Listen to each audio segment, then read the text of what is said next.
Passa a palavra ao doutor José.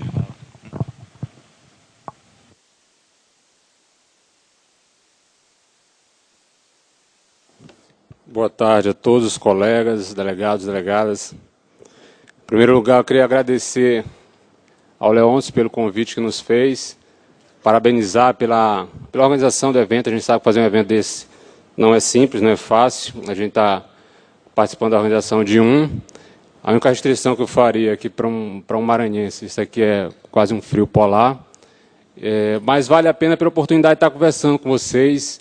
É um momento que a gente estava querendo já há algum tempo e coincidiu tanto que quando ele nos convidou, a gente fez questão de até mudar alguma programação que a gente tinha para poder estar aqui presente e conversando com os senhores. O tema que foi nos proposto, ele era mais específico para a parte de especialização e a questão dos manuais. E a gente achou por bem falar também do âmbito maior, do aspecto maior, que é da atividade de coordenação das ações de repressão e desvio de recursos públicos.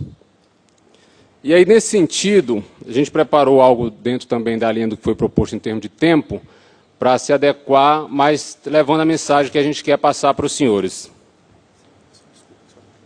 Senhores, peço vênia que terminei esquecendo de registrar a presença do deputado federal Fernando Francischini, que é colega delegado de Polícia Federal. Peço desculpas que eu vi o senhor saindo, terminei ficando preocupado porque foi falha minha não ter anunciado a chegada do senhor. Ok, muito obrigado. Sem problema. Então, pessoal, vamos adiante. O fundamento da atividade de coordenação nessa área de desvio de recurso público ela é o que consta do artigo 33 da IN 13. E lá fala que compete à Coordenação Geral de Polícia Fazendária planejar, orientar, coordenar, avaliar e promover as ações policiais relativas à prevenção, e os demais, os senhores já sabem, já conhecem. E é bom esse contato com vocês, e é bom estar falando para uma plateia de colegas, porque, como se diz aqui no Rio, é um papo reto. Então, assim, a gente não está falando de uma realidade que vocês conhecem. Então, vocês, dentro dessa realidade que eu sei que vocês conhecem, vocês sabem que a Polícia Federal, a gente tem algumas dificuldades que constam ali dos próprios verbos ali que são centrais nesse artigo 33 da IN 13. O primeiro deles é o que diz respeito à atividade de planejar. Para planejar, nós precisamos de dados. E aí, nossa primeira carência, a gente ter dados úteis e confiáveis que possam ser utilizados numa atividade de planejamento. E aí também isso não é exclusividade nossa da Polícia Federal, isso é uma questão que é geral da República Federativa do Brasil. Toda vez que o país é avaliado por organismos internacionais, e a gente participou de uma avaliação dessa mês passado, uma avaliação da OEA, e eles perguntavam, como é que vocês conseguem planejar se vocês não têm dados, se vocês não têm estatística? Então, essa peculiaridade é comum a quase todos os órgãos e instituições do nosso país. Para a gente poder orientar, a gente precisa ter um conteúdo teórico para ser repassado. Isso também era uma dificuldade, era uma carência que nós tínhamos, que estamos tentando superar, e damos um primeiro passo nesse sentido com o lançamento do nosso manual. Para coordenar e avaliar, a gente precisa saber o que se passa, principalmente saber a qualidade do que se passa, que também é uma outra carência, outra dificuldade, é um outro desafio que nós temos. E, por fim, para promover ações, nós precisamos ter critérios objetivos de prioridade. A gente sabe que o cobertor é curto, é quase um lenço, então a gente precisa especificar exatamente o que a gente quer, e a gente estabelece isso a partir de quê? De quais critérios objetivos? Então, o artigo 33 já traz os objetivos e os desafios daquilo que é atividade de coordenação, daquilo que se almeja, daquilo que se pretende fazer. Mas essa atividade de coordenação, que é traçada, que é delineada na sede, ela necessita de uma execução, e essa execução cabe aos senhores. Vocês é que fazem a execução, não somos nós. Nós, quando muito, tentamos fazer a atividade de coordenação, de planejamento. E aí a gente sempre se ressentiu da figura do interlocutor nos estados, ter alguém para quem a gente pudesse passar essa mensagem de coordenação. E aí, eis a razão da gente ter superado esse primeiro desafio, ainda que não de forma ideal, mas foi um primeiro passo. Foi através da portaria 2.876 que traz o regimento interno novo do Ministério da Justiça. Esse regimento interno, ele foi feito uma reorganização do órgão, na verdade não era o que a gente almejava plenamente, porque o que se queria era uma reestruturação.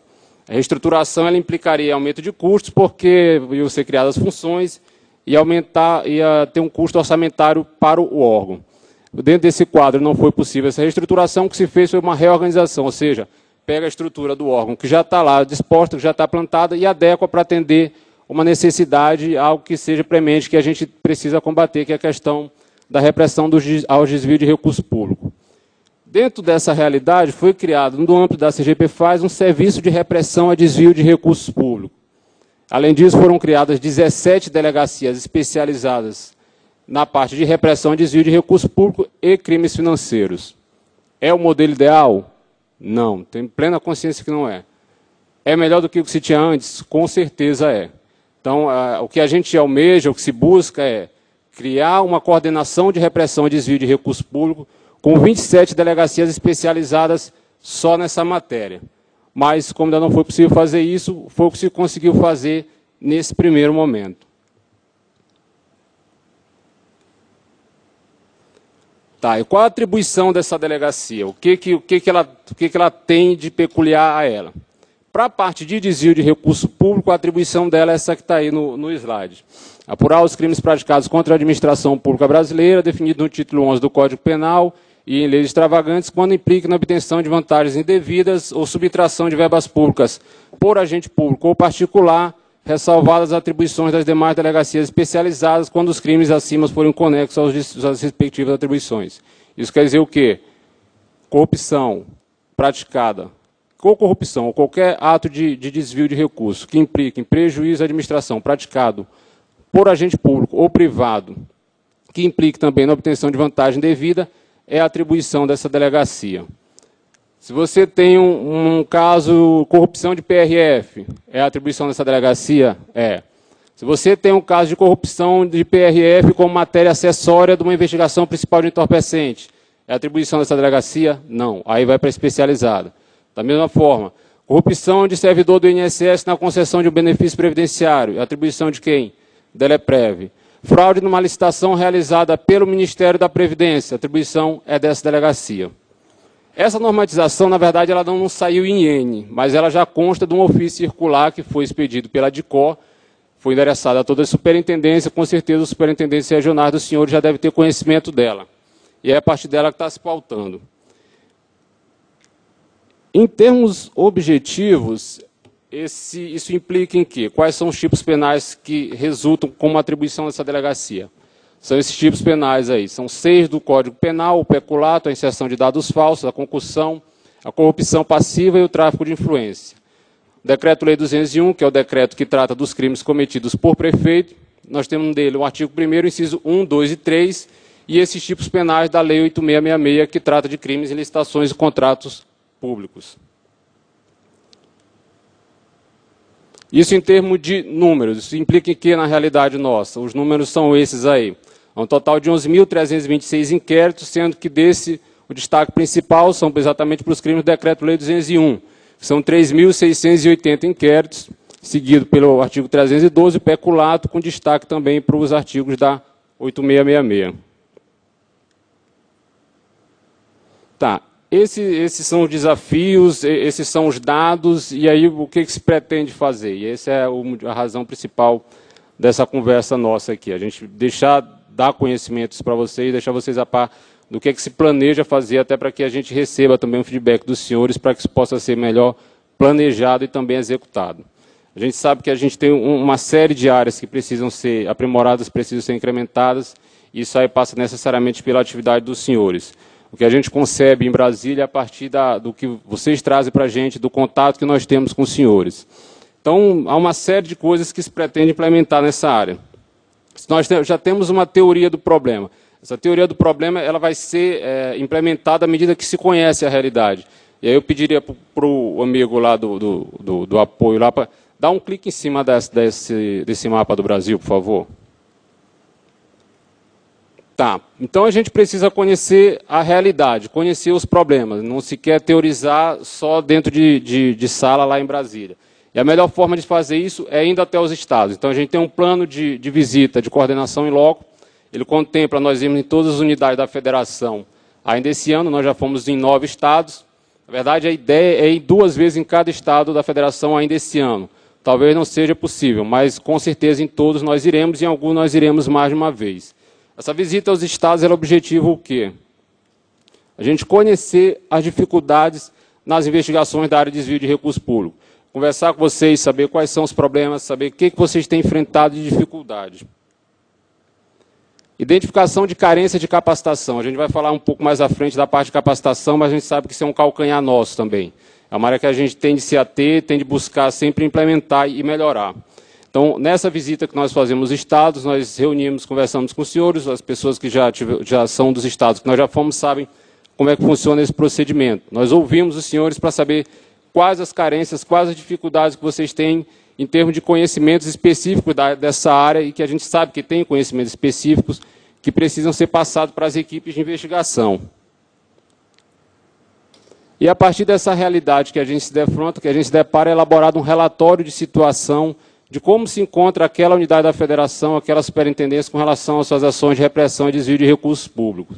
Esse relatório ele traz um mapa de informações gerenciais de interesse dos gestores locais e também de interesse da sede, traz uma elaboração da estratégia de saneamento dos inquéritos nos estados onde isso se faz necessário e também um direcionamento das ações de capacitação de acordo com aquilo que a gente identificar como sendo carência das equipes de investigação. Amigão, em cima do link azul aí do SINDRP, por favor. Tá. Essa base de dados é uma das coisas que a gente tem como mais importantes. Eu não estou vendo ele aqui, mas eu tinha falado com o Dr. Urquiza, se ele estiver aí, pronto. O Dr. Urquiza é parceiro nosso nessa empreitada, na verdade, fazer um elogio e agradecimento a ele, porque quando se foi pensada essa base de dados, nós recebemos todo o apoio da equipe dele, do Oleto, do Carnaúba, ele disponibilizou a equipe que nos prestou o apoio necessário. O que é essa base de dados? Vou falar uma realidade que vocês conhecem também, quando a Polícia Federal quer saber alguma informação a respeito de dados mais estratégicos, das investigações que ela tem, vocês sabem qual é a ferramenta, né? Google ou então comunicação social. Isso é uma realidade para um órgão da envergadura nosso meio que inadmissível. Então foi concebido esse Sistema Nacional de Dados de Desvio de Recurso Público justamente para se obter essas informações gerenciais e criminais de interesse para a área de desvio de recurso público. Esse Sistema Nacional, na verdade, ele é um módulo ele era um módulo do Simpro, agora ele já foi incrementado e está desenvolvido. Quando vocês entram lá no mainframe nosso, ele aparece essa tela, ele está como uma base lá, como as demais que constam lá do mainframe da Polícia Federal. Aí alguém pode perguntar, tá, mas não tinha outra coisa mais arcaica para fazer do que fazer isso junto ao Simpro? A questão é que o Simpro, querendo ou não, é a nossa base de dados nacional. Se a gente fosse trabalhar com o Siscart, os Siscart são soluções individualizadas de acordo com cada unidade descentralizada. Então essa base ela foi concebida dentro do Simpro porque ela já nos permite varrer boa parte das informações que constam do Simpro. Ou seja, você não vai ter a necessidade de fazer uma realimentação de informações que já estão lá lançadas. Então, esse é o modo tal como ele se apresenta lá no mainframe. Esse processo de alimentação, ele é explicado e orientado nessa visita que nós fazemos aos estados. Essa base de dados é fundamental que ela tenha a participação dos senhores, principalmente quem de vocês aqui trabalhar com a parte de desvio de recurso público, porque essa base de dados não é só para a gente, na verdade essa base de dados não é para a gente, é para vocês. A gente vai ver que tanto o gestor local, quanto o chefe da equipe de investigação, ou qualquer membro da equipe de investigação, e que é beneficiado pelos dados que constam dessa base. E que dados são esses? São dados gerenciais e dados criminais. Só voltar aqui um pouquinho. Dados gerenciais, o que são quais dados? Data do fato, município do fato, órgão lesado e valor desviado sob investigação. Essa informação interessa para quê? Definição de prioridades, inclusive com relação à otimização dos recursos, direcionamentos de locais de atuação. Data do fato, por exemplo, é um dado interessante porque ele vai te dar a possibilidade de aferir a viabilidade de uma investigação de acordo com a data em que aquilo ocorreu. A gente sabe que uma investigação... Tem alguém no Maranhão aqui? Tá, Juliana... O Cristiano não liberou o pessoal para vir, então só você... Então tá, no Maranhão a gente esteve lá semana retrasada e viu, há fatos que estão sendo, inquéritos estão sendo instaurados de fatos que são de 1999. Qual a viabilidade de uma investigação dessa? Ainda bem que o Dr. Cristiano está lá, está com a equipe